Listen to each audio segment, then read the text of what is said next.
Welcome to Sweet Life Beat Life. We hope this video helps. You start by ensuring basics are correct. Check Windows Update and restart the PC so pending fixes apply. Once done, sign into your Microsoft account. The store won't sync without it, and make sure date, time, and region are accurate because certificates depend on them.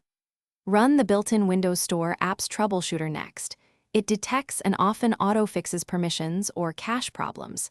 If it reports an error code, jot it down. You'll use that code for targeted fixes in the next step. Now you perform the deeper repairs.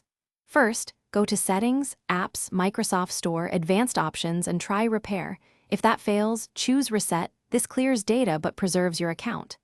Next, re-register the app package with PowerShell. Run as administrator using the Add Apps Package command. This reinstalls core packages and fixes manifest errors. Also execute WS Reset. EXE to clear the store cache. Wait for the confirmation window, and then restart the machine so services reload cleanly. These steps address corrupted files and registration faults.